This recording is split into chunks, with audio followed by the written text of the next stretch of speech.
अस्सलाम वालेकुम।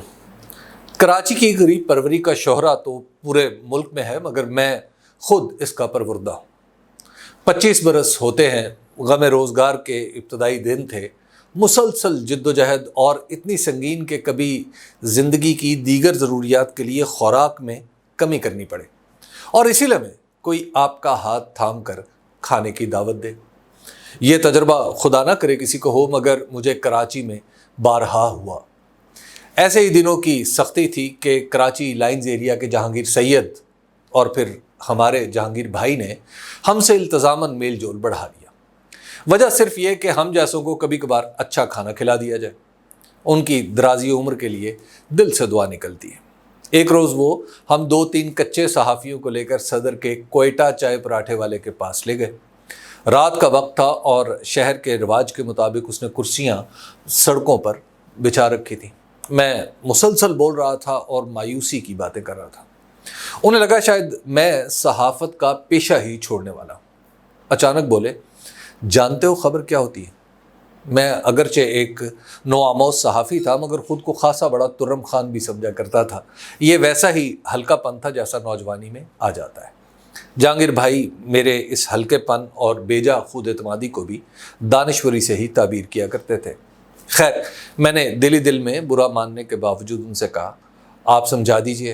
कहने लगे, अगर किसी को 8 दिन तक कुछ खाने पीने को ना मिले तो वो ख़त्म हो जाएगा, लेकिन 8वें दिन उसे खबर मिल जाए कि 2 दिन बाद खाना पहुंचने वाला है तो खाने की उम्मीद उसे ज़िंदा रखेगी। उनका कहने का मतलब था कि उम्मीद मत छोड़ो। कहने को ये ज़िंदगी का सादा सा सबक है, मगर जब आपको मुस्तकबिल में तारीकी के सिवा कुछ दिखाई ना दे रहा हो, भूख ने बेचैन कर रखा हो, तब उम्मीद रखना भी कारनामा होता है। जहांगीर भाई का दिया हुआ ये सबक मैंने हमेशा पल्ले से बांधे रखा, मगर अब लगता है कि मेरे पल्ले की गिरह कुछ कमज़ोर पड़ गई है। मौजज़ों पर यकीन करने वाले मुआशरे का हिस्सा होते हुए बदतरीन हालात में भी मेरी उम्मीद बहरहाल कायम रहती है, मगर आजकल इसमें जो तज़ल्ज़ुल है उसकी भी कुछ वजूहात हैं। पहली वजह तो यह है कि पाकिस्तान का वो इदारा जिसका हुक्म आखिरी समझकर हर सूरत में मान लिया जाता था, अब अपना तहक्कुम खोता चला जा रहा है। आप दुरुस्त समझे, मेरी मुराद सुप्रीम कोर्ट है। 1955 में जब ये इदारा फेडरल कोर्ट कहलाता था और जस्टिस मुनीर इसके सरबराह थे, तो उस वक्त मौलवी तमीज़ुद्दीन खान केस में एक अजीबो गरीब फैसला आया जिसे सभी फरीकों ने मान लिया और बात आगे बढ़ गई। 200 केस में जनरल अयूब खान के मार्शल लॉ को जवाज़ मिल गया। ये फैसला तस्लीम कर लिया गया और पाकिस्तान के हालात नई डगर पर आगे की तरफ चल पड़े। उसके बाद भी कई ऐसे फैसले आए जो मुतनाज़ा कहलाए मगर मान लिए गए। जुल्फ़कार अली भुट्टो की फांसी का तल्ख़ तरीन फैसला, 1988 में असम्बली बहाल न करने का फैसला, मोहतरमा बेनज़ीर भुट्टो को 2 बार इक़्तिदार से निकाले जाने के सदारती फैसलों की तौसीक़, यूसुफ रज़ा गिलानी और नवाज शरीफ को ऐवान वज़ीर आज़म से निकाल देना, ऐसे फैसले हैं जिन पर हर्फगिरी होती रहेगी, मगर ये सब मान लिए गए। 1990 की दिहाई के आखिर में मुस्लिम लीग नून की मेहरबानी से जजों के दरमियान इख्तलाफात भी हुए और ऐसे हुए कि चीफ जस्टिस सज्जाद अली शाह को ही फारिग कर दिया गया। ये सब कुछ होने के बावजूद सुप्रीम कोर्ट की मरकज़ियत कायम रही। अब सूरत हाल ये है कि जजों के दरमियान फ़िक्री नहीं, ज़ाती इख्तलाफात की ख़बरें न सिर्फ मीडिया के कोठे पर चढ़ चुकी हैं, बल्कि ये इख्तलाफ बाकायदा बहरान की शक्ल इख्तियार कर चुका है। ये हद नहीं तो क्या है कि सुप्रीम कोर्ट के 15 जज मौजूद हैं। 2 सूबों की असम्बलियाँ टूट चुकी हैं। उनके इंतखाब का फ़ैसला हो चुका, माना भी नहीं गया और कुछ हुआ भी नहीं। 3 जज, 5 जज, हम ख्याल जज, chief justice Umar Ata Bandial group, justice Faiz ईसा के मुहिब्बान, ये हम जो कुछ देख रहे हैं नाउमीदी की बड़ी वजह है।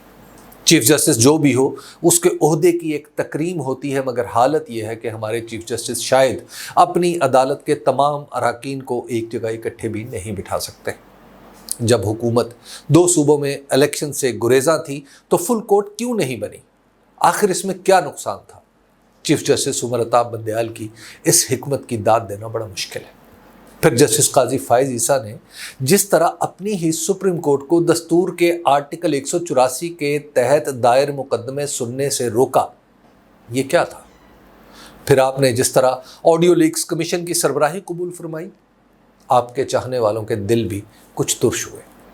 عدالت کا ایک بینچ دوسرے بینچ پر اعتراض کر رہا ہو تو مطلب بڑا سیدھا ہے کہ سپریم کورٹ کی مرکزیت، حاکمیت اور یکجائیت پر ضرب پڑی ہے۔ اس کے بعد حالات میں جو خرابی ہو رہی ہے وہ سب دیکھ رہے ہیں۔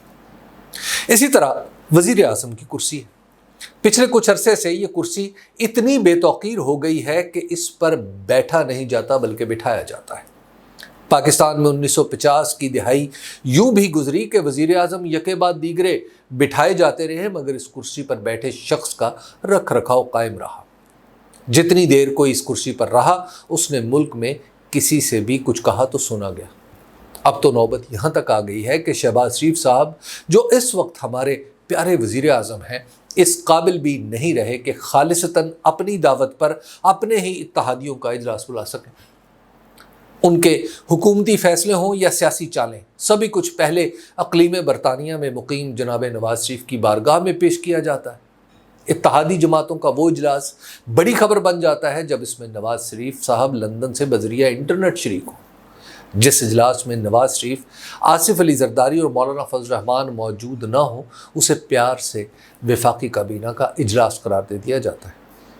ملک سیاسی تناؤ سے جھلس رہا ہے اور وزیر اعظم رجس پڑھتے ہیں کہ تحریک انصاف سے مذاکرات نہیں ہو سکتے۔ معاشی حالات دگرگوں ہیں، قرض دینے والے بھی اندرونی سیاست سنبھالنے کا مشورہ دے رہے ہیں، اور وزیر اعظم یوں بات چیت نہ کرنے کا اعلان کریں۔ یہ کاہے کی سیاست ہے؟ تاریخ کا یہ نہ جانے کون سا پڑاؤ ہے جہاں پاکستان میں بات نہ کرنا اصل سیاست ہے اور بات کرنا شکست کی علامت۔ بات چیت سے انکار تو کمزور کیا کرتے ہیں، طاقتور تو ہمیشہ مذاکرات کے لیے تیار رہتا ہے۔ ببانگ دہل مذاکرات نہ کرنے کا اعلان اس بات کی کافی دلیل ہے کہ ہمارے وزیر اعظم کا دفتر بھی اتنی دگرگوں حالت میں ہے کہ وہ مذاکرات منعقد کرانے کے قابل ہی نہیں رہا۔ یعنی وہ جو ساتھ بٹھا لینے کی اخلاقی قوت ہوتی ہے، ہمارا یہ منتخب ادارہ بھی اس سے محروم ہو چکا ہے۔ یہی حالت قومی اسمبلی کے اسپیکر جناب راجہ پرویز اشرف کی ہے۔ وہ ایک ایسی اسمبلی کے اسپیکر ہیں جو آدھی ہے۔ اس کی سب سے بڑی جماعت کی نشستیں خالی پڑی ہیں۔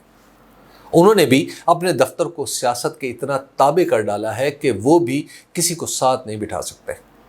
ایوان صدر تو پارلیمانی سیاست میں کوئی زیادہ کردار ادا نہیں کر سکتا، مگر سلگتے ہوئے اس ماحول میں یہ پہلے سے بھی کمزور ہو چکا ہے۔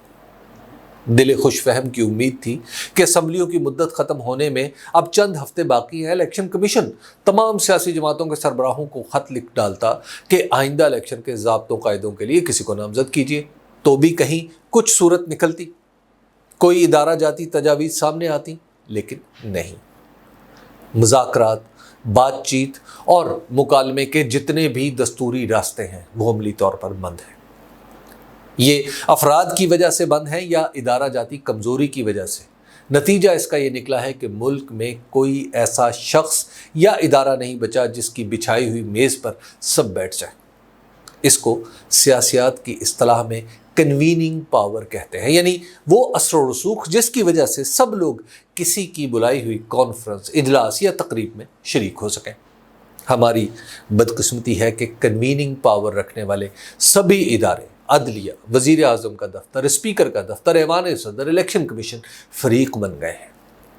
غیر روایتی طور پر آصف علی زرداری صاحب سے امید تھی کہ وہ آگے بڑھیں گے، مگر جس طرح وہ تحریک انصاف کے ملبے سے اپنا محل بنانے کے چکر میں پڑ گئے ہیں، اس نے ان کی اس حیثیت کو بھی کمزور کر دیا ہے۔ کوئی مانے یا نہ مانے، حقیقت یہ ہے کہ اب ایک طرف عمران خان ہے، دوسری طرف سب کے سب، اور مکالمہ ختم۔ کوئی امید نظر آتی ہے؟ نہ امکان، بس خدشات ہیں، اندیشے ہیں اور مسلسل بڑھتی ہوئی مایوسی۔ کوئی ایسا بھی نہیں جو بھڑکتی ہوئی آگ پر چند قطرے ہی پانی کے ڈال سکے۔